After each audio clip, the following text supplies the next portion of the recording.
सराइकी कोई अलग ज़बान नहीं है, बल्कि ये तो पंजाबी का एक डायलेक्ट है। मगर फिर साउथ पंजाब के लोग सराइकिस्तान की डिमांड क्यों करते हैं?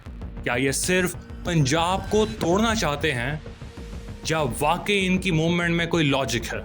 सराइकिस्तान की डिमांड कोई आज की नहीं है, बल्कि ये डिमांड 1970 से स्टार्ट हो गई थी। 1955 तक तो बहावलपुर पाकिस्तान में एक प्रिंसली स्टेट थी जो काफी हद तक ऑटोनॉमस थी। मगर 1970 में जब वन यूनिट खत्म हुआ तो बहावलपुर को एक अलग सूबा बनाने की डिमांड उस वक्त से शुरू है, क्योंकि बहावलपुरी खुद को पंजाबी नहीं मानते, अपनी अलग आइडेंटिटी ऑन करते हैं। मगर पाकिस्तान की सभी बड़ी पॉलिटिकल पार्टी इस सराइकी सूबे मूवमेंट को सपोर्ट करती हैं। मगर क्या सराइकी एक अलग जबान भी है जो उन्हें लिंग्विस्टिक बेसिस पे एक अलग सूबा दिया जाए? सराइकी बहुत पुरानी जबान है। पाकिस्तान बनने से पहले इसे अलग नामों से बुलाया जाता था, जैसे बहावलपुर में इसे रियासती और मुल्तान में इसे मुल्तानी और डेरा गाजी खान और डेरा इस्माइल खान जैसे इलाकों में इसे डेरा वाली बुलाया जाता था और कुछ रीजन्स में इसे जटाकी ज़बान भी बोला जाता था। लेकिन वर्ड सराइकी एक सिंधी वर्ड है जिसका मतलब है नॉर्थ की ज़बान, यानी ऐसी ज़बान जो सिंध के नॉर्थ साइड पे बोली जाए। मगर 1960s में इस ज़बान के इंटेलेक्चुअल्स ने इन सारे रीजनल डायलेक्ट्स को एक सराइकी अम्ब्रेला में कर दिया। यूएन यूनेस्को ने इसको एक इंडो आर्यन लैंग्वेज भी माना है और इसे डेफिनेटली इंडेंजर्ड लैंग्वेजेस में इंक्लूड किया है। इंटरनेशनल लिंग्विस्ट क्रिस्टोफर शेकल ने इस जबान को लंडा ग्रुप में एक अलग जबान माना है। सराइकी, हिंद को, पोठोहारी, ये सारी अलग अलग जबानें हैं, इनकी अलग आइडेंटिटी है। मगर पंजाब की कोई भी गवर्नमेंट इन जबानों को अलग जबान नहीं मानती है। अगर वो इन जबानों को अलग मान जाएंगे तो इससे पाकिस्तान में पंजाबी मेजॉरिटी चैलेंज हो जाएगी। मगर अगर ये अलग जबान है तो फिर ये एक सूबा क्यों नहीं बन सकता, जबकि इसे लोगों की लोकल सपोर्ट भी है? मगर पाकिस्तानी गवर्नमेंट अगर लिंग्विस्टिक बेसिस पे प्रोविंस बनाने लग जाए तो आज सराइकी से प्रोविंस बनेगा, फिर कराची को उन्हें प्रोविंस बनाना पड़ेगा और कुछ टाइम बाद हिंद को, और इस तरह अलग जबानों के भी। इसलिए पाकिस्तान की कोई भी गवर्नमेंट नहीं चाहती कि लिंग्विस्टिक बेसिस पे पाकिस्तान में नए सूबे बने। और अगर हम बहावलपुर की बात कर लें तो पाकिस्तानी गवर्नमेंट प्रिंसली स्टेट या फिर हिस्टोरिकल बेसिस पे भी नए सूबे नहीं बनाएगी। अगर क्योंकि उन्होंने बहावलपुर की बिना पर प्रोविंस बनाना स्टार्ट कर दिए तो आज जैसे बहावलपुर डिमांड कर रहा है, कल कलात भी डिमांड करेगा, कल और इस तरह की प्रिंसली स्टेट्स पे डिमांड करेंगी कि हमें अलग प्रोविंस बनाएं। मगर साउथ पंजाब का केस यहाँ पे थोड़ा डिफरेंट है। पॉलिटिकल पार्टीज इसे एक अलग सूबा बनाने का कई बार नारा लगा चुकी हैं और यहाँ पर कई बार पॉलिटिकल पार्टीज को सिर्फ वोट भी इसी बिना पे बने कि वो एक सराइकी सूबा बनाएंगे। वैसे जब पीटीआई की गवर्नमेंट थी तो उन्होंने साउथ पंजाब सूबा महाज के साथ इत्तेहाद किया था और यहाँ के लोगों ने पीटीआई को सिर्फ इसलिए वोट किया था कि वो 100 दिन के अंदर, जो कि इमरान खान का वादा था, वो सूबा बनाएंगे। मगर फिर उसके बाद हुआ क्या? साउथ पंजाब सराइकिस्तान सूबे के नाम पर साउथ पंजाब सेक्रेटेरिएट बना दिए गए मुल्तान और बहावलपुर में, जिसके फाइनल अप्रूवल्स लाहौर से ही लेना पड़ते थे। अगर हम पीपल्स पार्टी की भी बात करें तो सिर्फ वो साउथ पंजाब को इसलिए सपोर्ट करती है कि वो यहाँ पर पंजाब की डोमिनेंस को चैलेंज कर सके। वही पीपल्स पार्टी को जब कराची को सिंध से अलग करना पड़ता है तो वो नए प्रोविंस की मुखालफत करती है और पीएमएलएन भी अब तो साउथ पंजाब को एक अलग प्रोविंस बनाना चाह रही है। मगर अगर पाकिस्तान की सभी बड़ी पॉलिटिकल पार्टीज साउथ पंजाब को एक अलग प्रोविंस बनाना चाह रही हैं और अवाम की सपोर्ट भी है, तो फिर ये अब तक पॉसिबल क्यों नहीं हुआ? चलो ठीक है, सराइकिस्तान ना भी बनाया जाए, साउथ पंजाब को भी हकीकत यह है कि कोई अलग प्रोविंस नहीं बनाना चाहता। अगर गवर्नमेंट इसे अलग कुछ बनाना चाह भी रही हैं तो एडमिनिस्ट्रेटिव यूनिट्स बनाना चाह रही हैं, प्रोविंस कोई नहीं बनाना चाह रहा, वो सिर्फ पॉलिटिकल नारा है।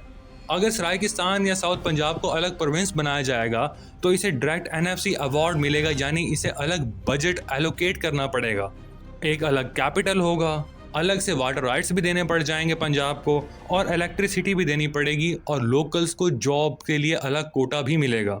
आज भी पाकिस्तान में तकरीबन 3 करोड़ लोगों की मदर टंग, मादरी जबान सराइकी है, जो पाकिस्तान की 12% पॉपुलेशन बनती है और पाकिस्तान की 4th बड़ी लैंग्वेज है। और अगर हम सारे सराइकी डिस्ट्रिक्ट्स को इंक्लूड कर देते हैं तो इनकी पॉपुलेशन 4 करोड़ 30 लाख जा बनेगी। तब जाहिर सी बात है वो पॉलिटिकल पार्टीज जो पंजाब में जीत कर पूरे पाकिस्तान पर रूल करती हैं, वो ये कभी नहीं चाहेंगी कि ये रीजन पंजाब से अलग हो जाए और यहाँ पर कोई और पार्टी रूल करने लग जाए। अगर हम इसे एक लैंग्वेज मूवमेंट के तौर पर ना भी देखें, एक इकोनॉमिकल बेसिस पे भी एक अलग प्रोविंस बनाना चाहें, जिसे हम सरायकिस्तान के बजाय चलें साउथ पंजाब का ही नाम ले लेते हैं, जिसमें सिर्फ हम 3 डिवीजन्स को, बहावलपुर, मुल्तान और डेरा गाजी खान डिवीजन को इंक्लूड करेंगे। पाकिस्तान जिसे एक एग्रीकल्चर कंट्री माना जाता है, पाकिस्तान की टोटल कॉटन प्रोडक्शन का 80 से 85%, वीट का 35 से 40%, शुगर केन का तकरीबन 40% और जो मैंगोज़ हैं पाकिस्तान में 70% से ज़्यादा सिर्फ इन 3 डिवीज़न साउथ पंजाब से ही आता है। वो एग्रीकल्चर जो पाकिस्तान की जीडीपी में 22 से 23% कंट्रीब्यूट करती है, सिर्फ यही साउथ पंजाब का रीजन ही 30 से 35% इस जीडी में कंट्रीब्यूट कर रहा होता है। और अगर हमें साउथ पंजाब को सेंट्रल पंजाब से कंपेयर करते हैं, जहां पर सेंट्रल पंजाब की लिटरेसी 77 से 82% है, वहीं साउथ पंजाब की लिटरेसी रेट 40 से 52% है। और अगर पॉवर्टी गुर्बत की बात करें तो जहां सेंट्रल पंजाब की 12 से 18% है, वहीं साउथ पंजाब की 40 से 60% है।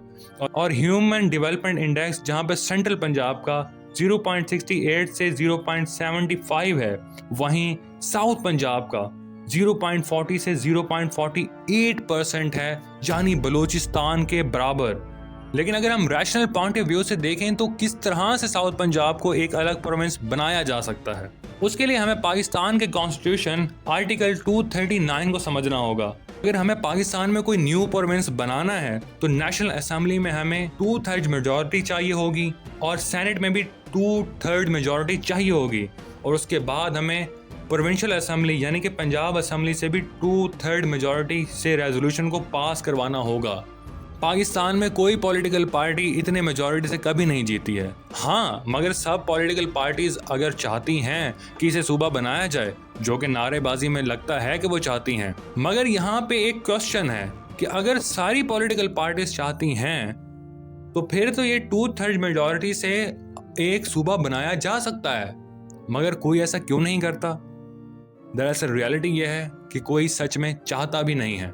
और जबकि ग्राउंड लेवल पे रियलिटी ये हो चुकी है कि आज बहावलपुर के पॉलिटिशियंस सरायकी सूबे की बजाय बहावलपुर को एक अलग प्रोविंस बनाने की डिमांड ज्यादा कर रहे हैं और साउथ पंजाब को एक अलग सरायकी सूबा बनाना चाह रहे हैं। लेकिन आप उसका हेडक्वार्टर कहाँ रखना चाहते हैं? मैं उसका हेडक्वार्टर भी मुल्तान में रखना चाहता हूँ, क्योंकि हम इनका हिस्सा नहीं बनना चाहते। हम इनका हिस्सा बनना नहीं चाहते, हम अपना सूबा चाहते हैं। इससे सरायकी सूबा मूवमेंट ही अंदर से ही डिवीजन का शिकार हो चुकी है। बाकी आप मुझे कमेंट सेक्शन में बता सकते हैं कि आप पाकिस्तान में न्यू प्रोविंस बनने भी चाहिए, और अगर यहाँ पर साउथ पंजाब प्रोविंस बन जाता है तो उसका कैपिटल क्या होना चाहिए, मुल्तान या फिर बहावलपुर? क्या साउथ पंजाब एक अलग प्रोविंस बन के ज़्यादा डेवलप हो सकता है, या वो पंजाब के साथ रहकर डेवलपमेंट ज़्यादा कर सकता है? आपका इस बारे में क्या ओपिनियन है, आप मुझे बता सकते हैं। मैं आपके कमेंट्स पढ़ता हूँ।